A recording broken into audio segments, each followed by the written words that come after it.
In this video, we will go through a small mold removal project in a hallway closet.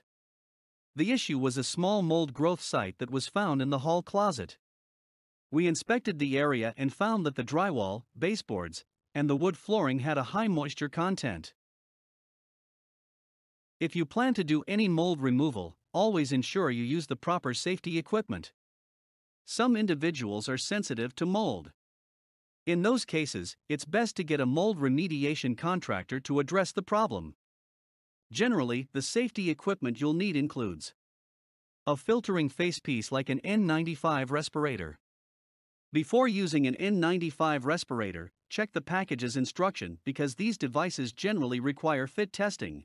Rubber gloves, goggles for eye protection, and in some cases, a Tyvek suit.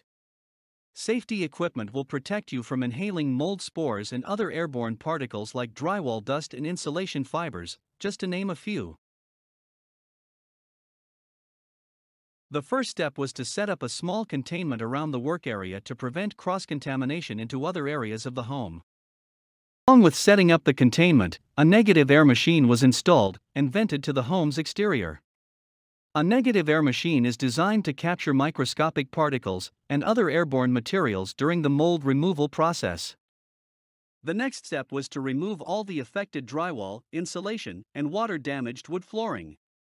As the items were removed, they were bagged inside the containment, then damp wiped and placed outside. Next, the area was HEPA vacuumed to remove any mold spores and dust. We found the moisture source, which was a slow leak in the laundry room's water supply line. After the repairs were completed, the next step was to clean the area with a plant-based antimicrobial cleaner. On this project we used Benefect Decon 30. Once the framing was cleaned, an air mover and the negative air machine were left running in the containment overnight.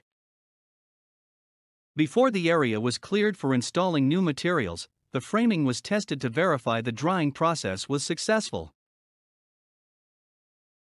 Finally, the last step was to HEPA vacuum and damp wipe the walls, surrounding areas, and the containment's interior. The containment was then taken down and discarded. Thank you for watching this short mold removal video. We hope you found it informative.